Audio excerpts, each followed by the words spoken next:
So my question is that India is still reeling from the effects of note-bandi. So how can this be revealed from the, how can be India be revealed from this jammed economy? Well, first, fortunately, note-bandi or demonetization was a disastrous idea. Taking 500 rupees and 1,000 rupees and just removing them from the economy. You can ask any economist you want, that's a disaster. And it had a terrible effect on the economy. 2% of GDP was lost. Millions of jobs were lost. And the economy jammed shut. Frankly, there's nothing that can be done about demonetization now. The damage has already been caused. So there's not much that can be done. But as far as job creation is concerned, there are a couple of ideas that we're working on that will seriously improve the job situation. Number one, as I've said, currently the Indian banking system is completely controlled by 15, 20 people. Nirav Modi, Mehul Choksi, Anil Ambani. If you're an entrepreneur, you don't have access to bank loans. So we want to give access to lots of young entrepreneurs to the banking system, to bank loans, so that they can start their businesses. That's one. Second thing is, when a youngster in Pune wants to open a business, first thing he has to do is he has to take permissions from different government departments. Go to one department, please give me this permission, another department, third department, fourth department. Every department you go to, you have to pay a little bribe.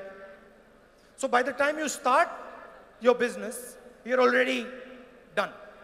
So what we've done in our manifesto, which is a revolutionary idea, we've said that if any youngster wants to start a business, for 3 years, he or she doesn't have to take permission from anybody, any government department for anything.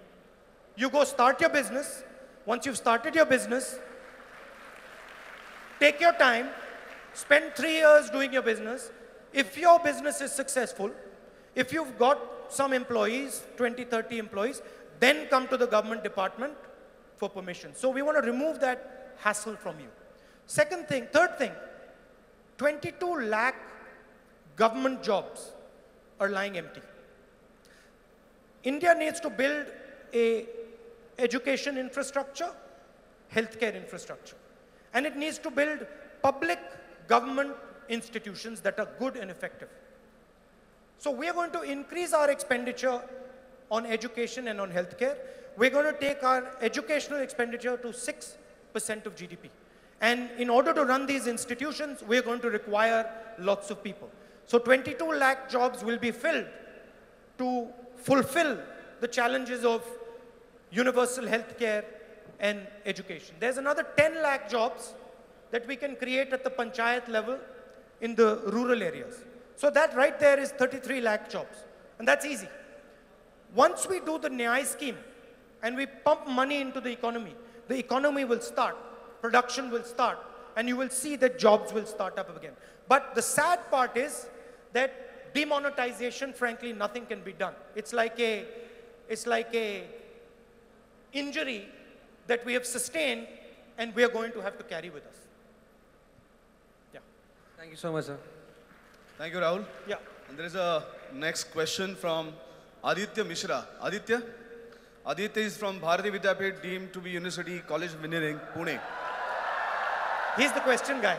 Aditya, please come forward.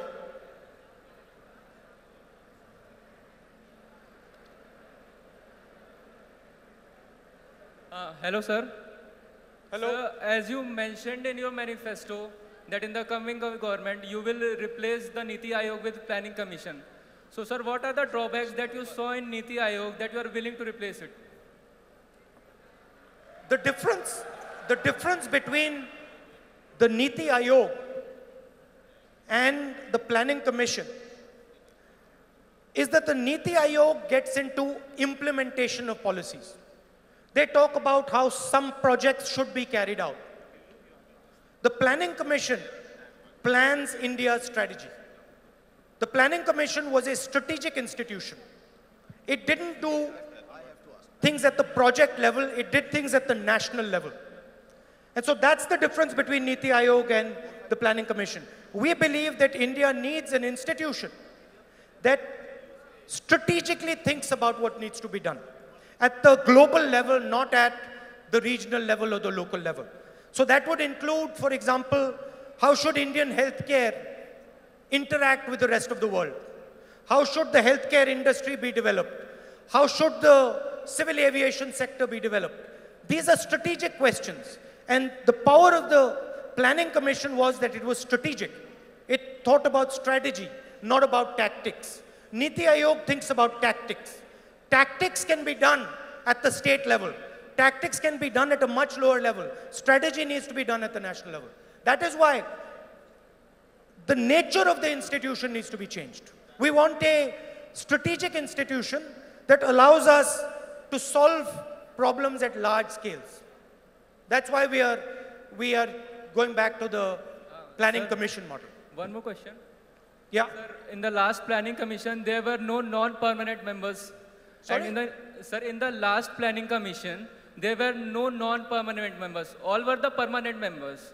So in the Niti Aayog, there were 2 non-permanent members from science and research field. So in the coming Planning Commission, will you add some non-permanent members? That's not a problem. I mean, we can look at how the Planning Commission is designed. We can look at what type of people are in it. That's not a problem at all. We're flexible on that. But what we're interested in is a strategic institution, not a tactical institution. And that's the real key. You know, the Green Revolution, Telecom Revolution, White Revolution, these are strategic moves. Bangalore was a strategic move. It was not a tactical move. India needs 2 or 3 big strategic moves right now because we need to compete with China. So Planning Commission is key to strategic thinking. Thank you, Aditya. Rahul, there is a next question from Ishwari, Zui, Mohini, Jay, and Utkarsh. They are from BYDU DCH Pune. Ishwari, Zui, Mohini, Mohit, Jay, and Utkarsh.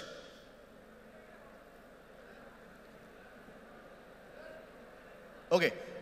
तुमच्यापैकी कोणी एक जण विचारा. तुमच्यापैकी one of you and one question only. Hello, sir. चालू आहे, चालू आहे. Hello, sir. Hello.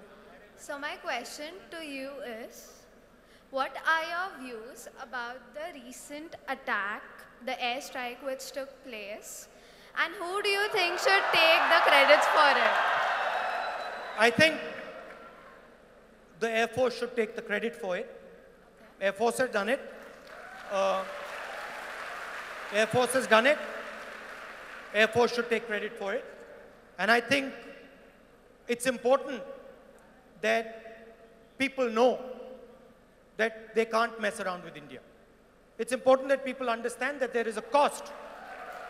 It's important that they understand that there is a cost to messing about with India. So overall, I think I'm for the airstrikes. But what I'm against is the politicization of the airstrikes. That's what I'm against. You wouldn't have heard me in any of my speeches sitting there taking credit for the airstrike.